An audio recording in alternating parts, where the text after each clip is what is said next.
tá certo? Se a característica fundamental do movimento comunista é falar em nome de um futuro pelo qual ele não se responsabiliza.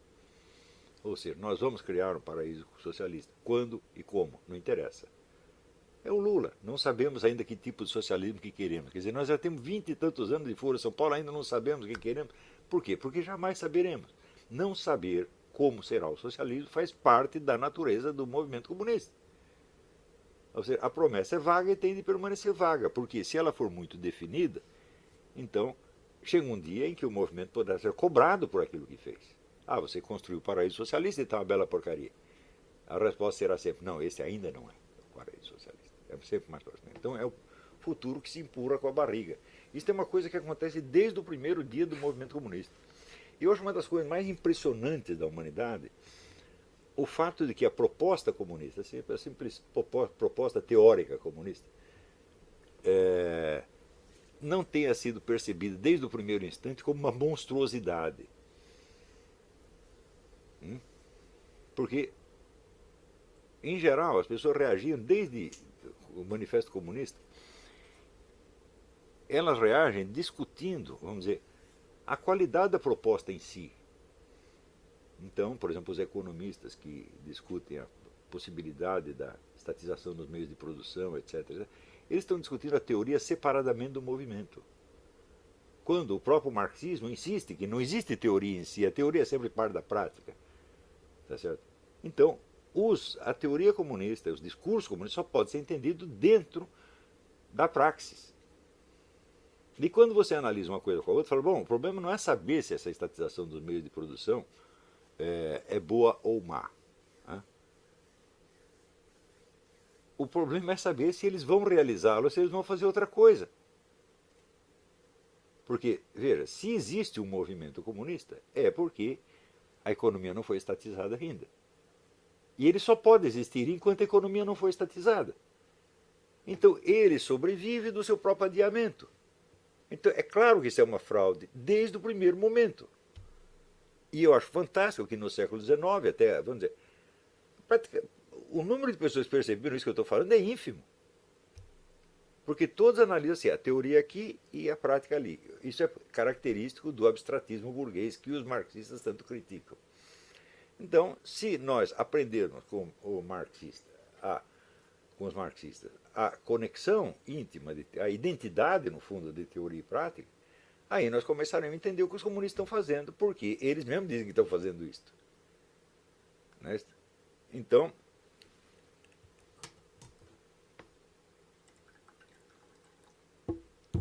se eles dizem, por exemplo, para criar a estatização do meio de produção, nós precisamos aguardar que as forças produtivas do capitalismo atinjam o seu máximo desenvolvimento, então é claro que eles vão ter que fomentar o desenvolvimento do capitalismo.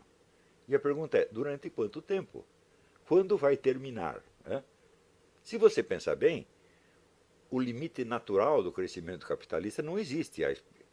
E a prática comprovou isso. O capitalismo pode continuar progredindo indefinidamente. Portanto, o comunismo pode ser adiado indefinidamente sem que o regime deixe de ser comunista. Meu Deus do céu. Hoje mesmo saiu a notícia do sucesso do capitalismo na Coreia do Norte. Né? Quer dizer, você tem ali uma fração enorme da economia na mão da iniciativa privada e o governo comunista, 100% comunista, com partido único, ditadura, etc, etc.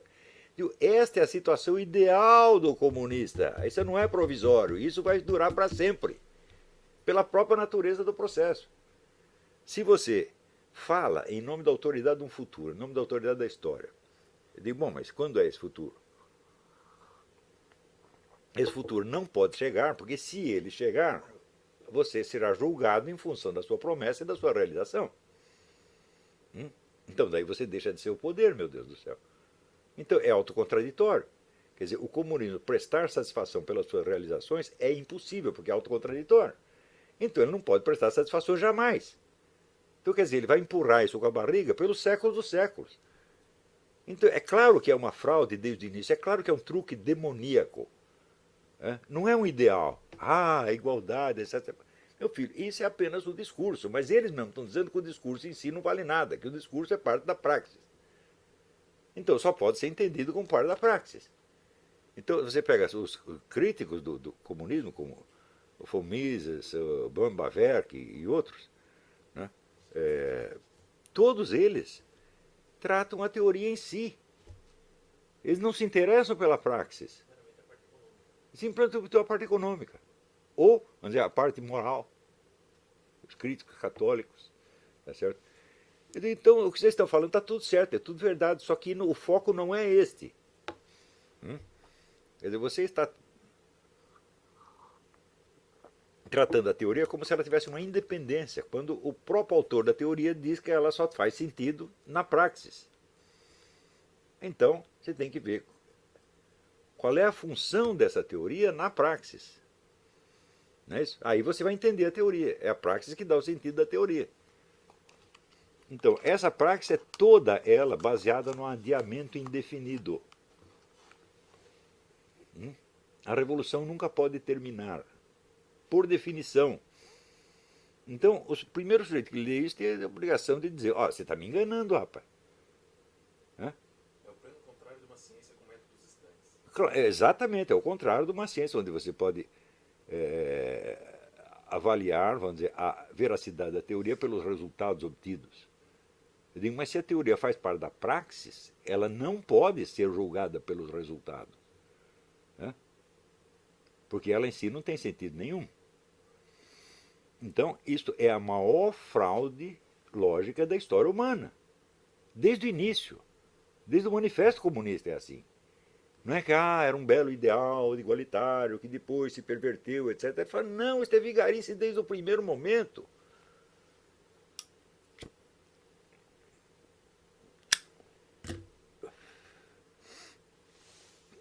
E tem muitos outros aspectos. O simples fato de você representar hoje a autoridade de um futuro, tá certo? Quer dizer, só os tribunais do futuro podem julgar você. Então, nenhum tribunal do presente momento pode julgar. Você ao mesmo tempo, você é o réu e você é o juiz. É só você que se julga a si mesmo. Os outros não podem, porque os outros são inimigos de classe. Tá certo? Então, você representa ao mesmo tempo a autoridade do futuro e você é quem será julgado pelo futuro. Ou seja, você tem autoridade total agora e terá no futuro também. Quem não percebe que isso é vigarice? Então, assim, eu acho que a teoria marxista tem alguns elementos de valor justamente por ela ter compreendido esta relação de teoria e praxis.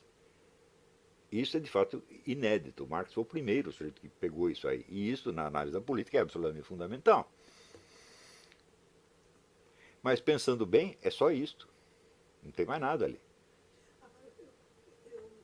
Eu fui doutrinada no marxismo na faculdade. A primeira coisa que eles fazem é quebrar a sua escala de valores. Então, não existe a lógica tal como você aprende historicamente ou na filosofia, porque isso é a lógica burguesa, a burguesia se apropriou desses conteúdos, então você não pode ter, então como você fala, que o que eles prometem não faz o menor sentido, porque eles estão fazendo uma coisa, mas isso aí, você falou, não tem lógica, eles vão responder que é um chavão. Mas eu não estou dizendo que não tem chavão, lógica. Eles vão falar assim, isso aí, mas você está com a lógica burguesa. Eu não estou dizendo que não tem lógica. Isso seria, de fato, uma crítica burguesa. E é a crítica que a maior parte faz. Analisa a teoria, analisa logicamente a teoria e procura cotejar promessas e resultados. Isso é o que os analistas burgueses fazem. Não é isso que eu estou fazendo. Eu não estou fazendo uma análise lógica, eu estou dizendo que é vigarice. A minha análise é mais psicológica do que lógica. É verdade. Então, você inventou um truque pelo qual você é totalmente isento de qualquer responsabilidade pelo presente ou pelo futuro. Ou seja, você pode fazer o que você quiser. E daí os caras ainda confessam. Hoje mesmo, a Marta Gander colocou lá um trecho do Rory Scourton que lembra uma frase do Georg Lukács. Né? Ele diz, o fato é que nós, pela exigência da praxis, nós somos obrigados a cometer as maiores perversidades. E isso é o grande sacrifício que nós fazemos. Hã? Quer dizer, você se tornar um sujeito perverso e cometer perversidades contra os outros é um sacrifício que você faz. Então, também o próprio Che Guevara ficava revoltado com as suas vítimas, porque Elas me obrigaram a matá-los, olha que crueldade delas. Então, é claro, em tudo isso você vê a inversão revolucionária. E a inversão revolucionária é vigarice, é coisa de psicopata mesmo. Não era para ser levado a sério nem um único minuto. Essa é a minha questão. Eu acho que alguns grupos, e são expressivos esses grupos, eles levam a sério porque eles passam por esse... É uma espécie... Eu não sei... É a abstração imaginativa. Você tampa um pedaço que você não quer ver. Esse é um pedaço burguês que tem. Você é uma coisa bem chata. Você tem que sufocar, apagar. Pronto. Nossa moral é deles, o Trotsky, claro. Você começa lendo a nossa moral e a deles. Entendeu? E pronto, aí você já quebrou a sua escala de valores morais. Sim, mas você vê, não existe nenhum texto comunista que explique isso para você o que eu estou dizendo. E isso eles não podem explicar. Isso é o que não está dito em parte alguma. Mas isso é a estrutura interna da praxis. Né? A praxis consiste em você exercer hoje a autoridade de um futuro que, por definição, não pode chegar. Porque se chegar, você será julgado à luz dele. Então você deixou de ser o juiz e passou a ser o réu. Ah, isso não pode. Claro. Então a existência do movimento comunista depende da negação perpétua dos próprios objetivos proclamados. Então não é que assim, mas este objetivo ele é inatingível. Se ele fosse atingível, não existiria o movimento comunista. Ele só existiria temporariamente. Tá entendendo? Mas para ele poder continuar existindo, é necessário que o objetivo seja inatingível. Então, dizer que o objetivo, a sociedade comunista é inatingível, não é uma crítica ao movimento comunista. Ela é a essência do movimento comunista.